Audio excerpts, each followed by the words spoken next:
Everyone, welcome back to my YouTube channel. I hope you all are doing great and मैं भी बहुत अच्छी हूँ। लास्ट कुछ दिनों से मैं बहुत ज़्यादा बिजी थी क्योंकि मेरी फैमिली में फंक्शन था, so I was quite busy and मैंने सोचा कि टुडे इज सैटरडे, से क्यों ना करके डीप क्लीनिंग की जाए। वैसे तो काम बहुत सारा है, देखते हैं कहाँ से स्टार्ट करते हैं और कितना काम मैं ऑर्गेनाइज कर पाती हूँ। देन आई थॉट कि क्यों ना इस पर एक ब्लॉग बनाया जाए। ब्लॉग बनाने के लिए सबसे इम्पॉर्टेंट चीज़ होती है माइक। तो मैंने अपने बैग में से अपना माइक निकाला और देखा कि इसके ट्रांजिस्टर और रिसीवर दोनों डिस्चार्ज पड़े थे। तो मैंने सोचा कि काम करने के पहले मैं इनको चार्ज पे लगा दूँ। I have this Digitek company mic. I use Digitek company mic. मैं इसलिए इसको यूज़ करना प्रीफर करती हूँ क्योंकि इसकी साउंड क्वालिटी बहुत अच्छी है और बहुत रीज़नेबल प्राइस में ये ईजिली अवेलेबल है ऑनलाइन। सो अगर आपको ब्लॉगिंग करना पसंद है तो आई वुड रिकमेंड कि आप इसी कंपनी का माइक परचेज करें। And let's start the video. सबसे पहले हॉल से स्टार्ट करते हैं। मैं हॉल में आई और मैंने देखा ये मेरे हॉल की हालत है। अभी देखते हैं मैं कितना इसको ऑर्गेनाइज कर पाती हूँ। फिर मैंने क्लीनिंग अपने हॉल से स्टार्ट करी। यूजुअली जब भी सैटरडे संडे होता है तो आई ऑलवेज प्रीफर कि मेरा घर नीट एंड क्लीन रहे और मुझे घर को साफ रखना बहुत पसंद है।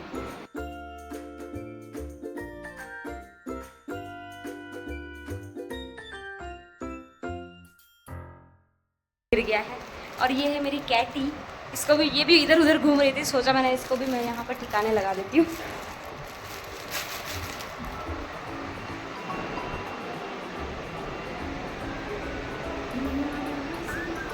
इतने सारे कपड़े धोने के हो चुके थे।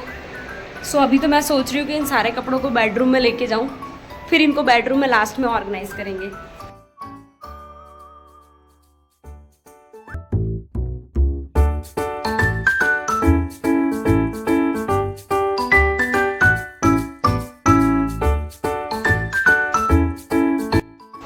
And this is wall sticker. कुछ बच्चे आए हुए थे तो सोफे पे चढ़कर इसको नीचे गिरा दिया। Then I got this. सोफे के नीचे मुझे ये मिला और फिर मैंने सोचा कि इसको भी मैं पहले ऑर्गेनाइज कर देती हूँ। फिर मैंने सोचा कि क्यों ना इन बिस्तर को भी ठिकाने लगाई दूँ, तो इनको मैं बेडरूम में लेके जाऊँगी, फिर लास्ट में हम लोग ऑर्गेनाइज करेंगे। जब कभी भी मैं क्लीनिंग का सोच लेती हूँ तो फिर मैं कुछ भी नहीं देखती हूँ। फर्स्ट ऑफ ऑल मैं ये सोचती हूँ कि पहले मैं अपना काम कंप्लीट करूँ, उसके बाद ही मैं दूसरा प्लान करूँ। मेरे प्लान के अकॉर्डिंग ये सारी चीज़ें होती हैं और फाइनली मेरा हॉल कंप्लीट हो चुका था। चलिए बेडरूम में चलते हैं, देखते हैं वहाँ पे क्या।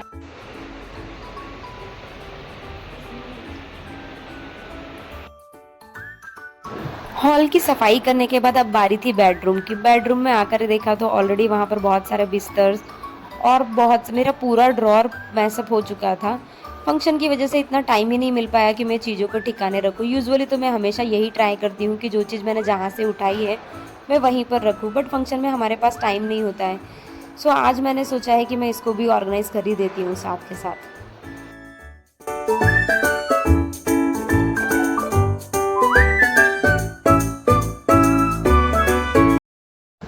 फिर अलमीरा में से सबसे पहले मैंने सोचा कि ये ऑर्गेनाइजेशन छोटा सा है तो क्यों ना मैं इसको सबसे पहले ऑर्गेनाइज करूं।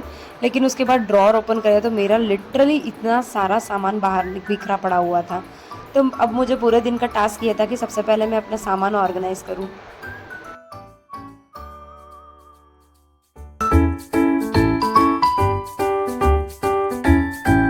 वैसे तो मैं बहुत शिद्दत से अपना सामान जमा रही थी, लेकिन सामान जमाते जमाते मुझे इतनी जोर से भूख लगी।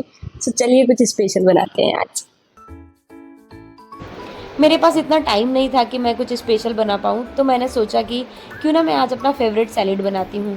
सैलेड बनाने के लिए सबसे पहले कैबेज, टमाटर, अनियन एंड आंवला एंड कर्ड का नीड होता है। उनको मैंने फटाफट से छोटे छोटे से चॉपिंग कर लिए थे, जो कि बहुत ईजी और सिंपल है। फिर उसके बाद मैंने हल्का सा कर्ड मिक्स किया, उसमें ब्लैक पेपर, अमचूर पाउडर,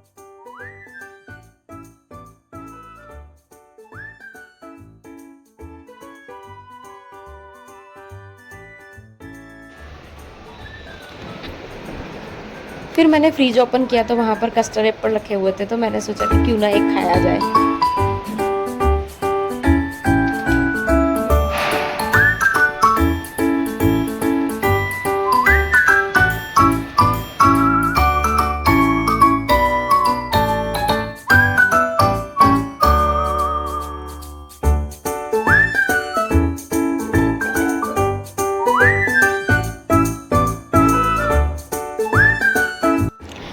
मोस्टली घर के काम में हम लोग पानी पीना अक्सर भूल जाते हैं, तो आई ऑलवेज़ प्रिफर कि मैं हमेशा अपने आप को हाइड्रेट रखूं।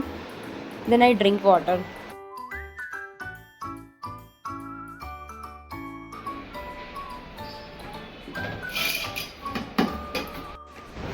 फिर उसके बाद बारी थी कपड़ों की। कपड़े बहुत सारे थे ऑलरेडी, तो मैंने सोचा कि क्यों ना मीनवाइल मैं इनको भी लगा दूं, ताकि सारा काम कंप्लीट हो जाए, तब तक मेरे कपड़े भी धुलकर रेडी हो जाए।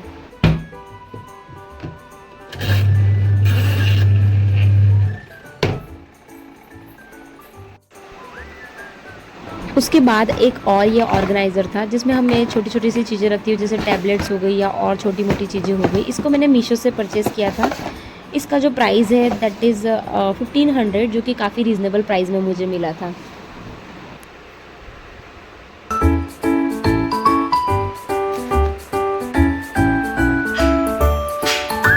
और अब बारी थी मेरे मेकअप के सामान को ऑर्गेनाइज़ करने की। तो मैंने सोचा कि जो चीज़ें मेरे काम में नहीं आती हैं या जिनको मैं कम यूज़ करती हूँ, मोस्टली वैसे मैं फाउंडेशन लगाना डेली बेसिस पे प्रेफर नहीं करती हूँ। डेली बेसिस पे मैं सिर्फ मॉइस्चराइज़र, टोनर और यही लगाना प्रेफर करती हूँ। फाउंडेशन और ये सारी चीज़ें मैं सिर्फ तभी प्रेफर करती हूँ जब कोई फंक्शन हो। तो मैंने सोचा कि क्यों ना मैं उनको बैग में रख दूँ, जो कि सारी चीज़ें, ऐसी सारी चीज़ें जो कि मेरे कम यूज़ में आती है, जैसे प्राइमर, लाइनर्स, लिप लाइनर्स।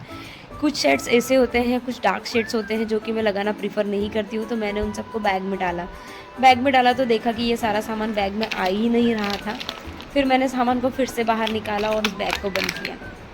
और इस बैग में मैंने उन सारी चीज़ों को रखा जो कि मेरे यूज़ में बहुत कम आती है। ओकेजनली मुझे उन चीज़ों को निकालना पड़ता है। तो एक बैग तो मेरा पूरा कंप्लीट हो चुका था। स्टिल कुछ सामान ऐसा बाकी था जिसको मैं यूज़ नहीं करती हूँ, तो मैंने सोचा कि क्यों ना मैं उसको इस बैग में कैरी कर लूँ।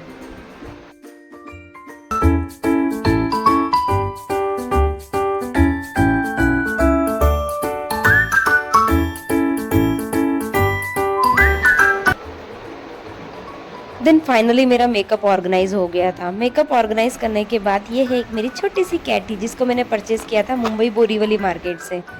एंड अब बारी थी मेरे किचन को क्लीन करने की।